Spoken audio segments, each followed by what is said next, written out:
Les amis, salut.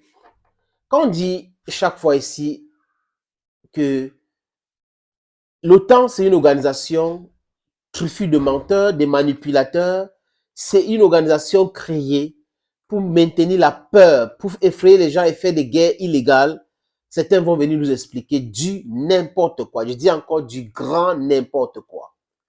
Les gens qui ont fait la Première Guerre mondiale, Deuxième Guerre mondiale, après la Première Guerre mondiale, ils ont créé quoi? The League of Nations. Oui, ils ont créé le League of Nations avec le traité de Versailles. Il y avait des erreurs, ce qui a créé, déclenché la Deuxième Guerre mondiale. Parce qu'il y avait des réparations qu'on a demandé à l'Allemagne des pays que c'était un peu compliqué. Et Hitler, qui avait fait la Première Guerre mondiale, autrichien d'origine, avait décidé de sa revanche, la revanche de son pays sur son parti nationaliste parti, donc nazi, avec les saluts que vous connaissez très bien. Et si vous regardez en Ukraine, il y a Bandera qui est un héros aujourd'hui au sein du gouvernement Zelensky. Il est respecté et c'est ces nazis-là qui avaient facilité l'assassinat, le massacre de beaucoup de soviétiques à cette époque. Et ces bandits de Banderas est devenu héros en Ukraine actuellement avec les néo-nazis au pouvoir. Et les Occidentaux ferment les yeux là-dessus et passent à autre chose. Oui, on dirait que il y a des bons diables, il y a des mauvais diables. Si ça se passait dans nos... Oh, on devait crier, oh, mais comme ça en Ukraine, qu'ils sont en train de soutenir l'Ukraine, on peut laisser faire. Regardez les commandants néo-nazis d'Azov. Quand on a libéré, on avait capturé comme des rats à Mariupol. On a libéré la Turquie de Erdogan. Je vais venir sur ce sujet-là. Les libère et on les expose comme des trophées de guerre. Ils disent qu'ils vont rentrer sous le front. Quel front? Rentrer. Les prochaines captures, c'est la fin de l'histoire. Vous connaissez bien comment les Russes vont vous traiter. Les amis, revenons à nos moutons. On peut citer maintenant des guerres illégales que l'OTAN a créées. Yougoslavie, Kosovo, on peut parler de l'Irak, on parle encore de la Syrie, de l'Afghanistan. Et là, ce qui nous intéresse, c'est la Libye, parce que nous sommes africains. Chers frères, chers amis, seulement ce qui s'est passé en Libye devrait nous envoyer un message fort pour la jeunesse africaine de comprendre. Et j'ai commencé à me révolter depuis la Côte d'Ivoire. Depuis ce qui s'est passé avec le président Laurent Koudou-Gbagbo, qui a gagné les élections, et Nicolas Sarkozy à l'époque a utilisé les Nations Unies et les forces françaises pour mettre en mal la Côte d'Ivoire dirigée par Laurent Koudou-Gbagbo. Swambago, bombarder même le palais présidentiel et installer quelqu'un qui était allé se réfugier à l'hôtel Ivoire avec un groupuscule de personnes et qui avait créé une chaîne dans une chambre d'hôtel et il l'utilisait comme sa chaîne nationale. Oui, et c'est un journaliste mal intentionné, mal orienté, qui sont allés dans cet hôtel-là pour faire le journal. Et la France qui relayait tout le temps. Dans cet hôtel, en plein capital économique de la Côte d'Ivoire. On a arrêté Gbagbo et je faisais partie des gens à l'époque qui soutenaient modicus que Gbagbo avait raison sur toute la ligne. Et l'OTAN, qui est le maître de la vérité, nous a prouvé que Laurent Gbagbo avait raison et que les Sarkozy, les autres, les Ouattara, étaient dans le non-sens. Dieu merci. Maintenant, l'OTAN qui bombarde la Libye, les amis, quand je regarde les archives, j'ai fait des recherches, je n'ai vu nulle part où la Libye a attaqué un pays de l'OTAN. Nulle part. On crée un truc de rébellion à Benghazi avec la manipulation américaine, française, norvégienne, qatari et britannique pour accuser Gaddafi. Ils partent aux Nations Unies, ils votent une résolution.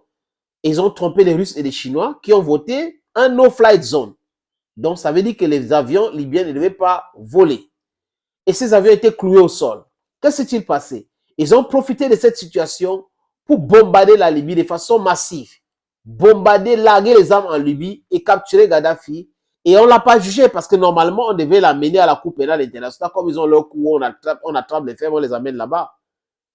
Pendant ce temps, les chefs d'État, quand on bombardait la Libye, les chefs d'État des pays africains, 6, avaient décidé d'aller en Libye pour régler le problème.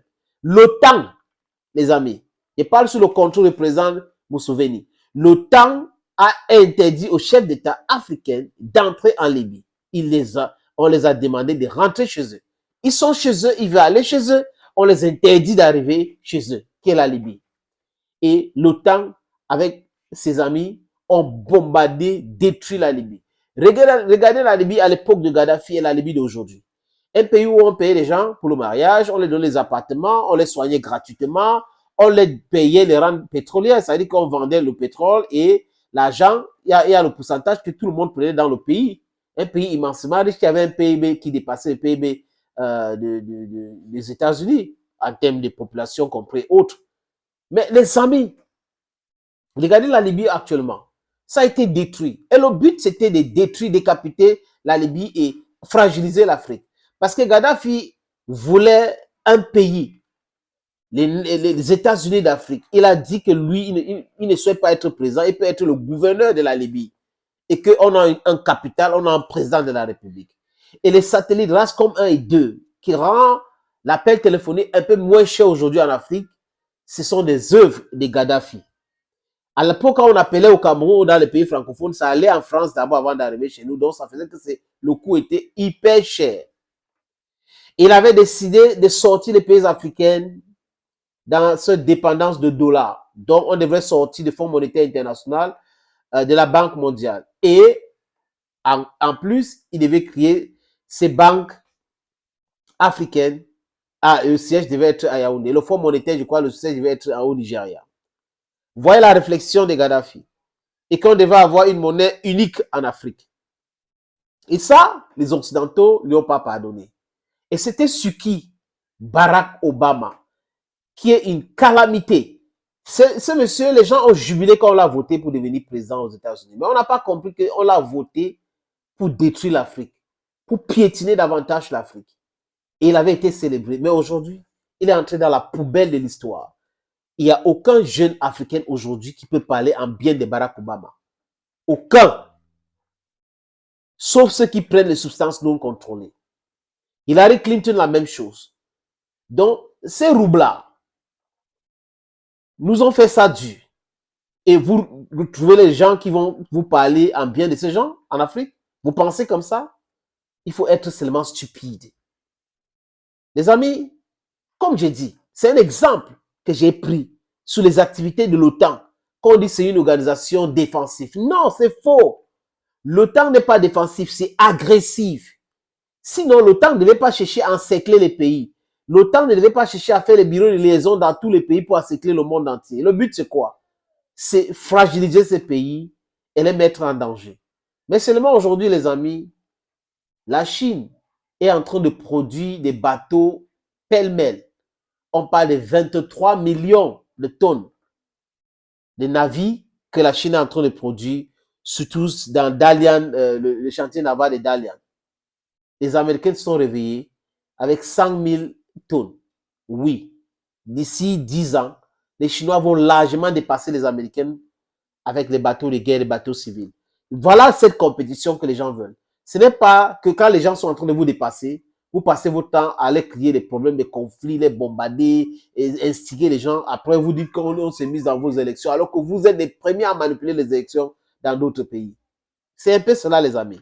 Voilà donc l'image de l'OTAN qui, selon les myopes, est une organisation défensive. Comme ils ont trouvé un gros morceau à croquer, ils ne veulent pas parler de la guerre. Si la Russie était un petit pays, ben les pays de l'OTAN devaient entrer en guerre avec. Est-ce qu'ils ont besoin de l'utilisation de quelqu'un? Comme je l'ai dit dans la présentation de départ, les amis, Première Guerre mondiale, Ligue des Nations, Deuxième Guerre mondiale, les Nations Unies, et c'était pour éviter les prochaines guerres, les prochains conflits dans le monde. C'est pour ça qu'il y a des pays qui ont le droit de veto et autres, qui est une organisation, selon moi, vétus. Mais que se passe-t-il? Il laisse le Conseil de sécurité des Nations Unies qui peut régler les conflits dans le monde pour créer l'OTAN. Donc l'OTAN s'est réuni pour décider de ce que l'OTAN peut faire sur les pays qui sont membres des Nations Unies. Vous ne comprenez pas quelque chose? Il y a quelque chose qui cloche là. Quelque chose ne tourne pas bien en rond, les amis. Pour ma part, cette organisation doit être dessus. Mais s'ils ne le font pas aujourd'hui, la mort naturelle va les attraper parce qu'il y a une coopération sans limite entre la Russie et la Chine. Et les deux pays-là dépassent les pays de l'OTAN 1 million de fois. Oui, y compris même les États-Unis. 1 million de fois en termes de technologie militaire et autres, de PIB. Maintenant, on ajoute les BRICS qui sont en train de réfléchir sur une nouvelle monnaie au mois d'août, dans le mois prochain, en Afrique du Sud. Les amis, it's always a pleasure having you watch videos on this platform. Thank you. Bye-bye. I'll keep you in the company of this video. Just watch. J'aimerais appeler le peuple africain du monde entier qui aimerait assister au 6e anniversaire de notre émission Bantou qui aura lieu le 26 août à Dubaï cette année, de nous contacter. Regardez l'affiche. L'affiche est là. Et il y a les numéros de téléphone qui s'affichent aussi en bas. Appelez ces numéros si vous êtes artiste sénégalais, artiste comorien, guinéen, équato-guinéen, nigérien, ivoirien, burkinabé, malien, algérien, camerounais, centrafricain, gabonais, togolais, comorien, Madagascar, le malgache, Cabo-Verde et Cap-Verdien.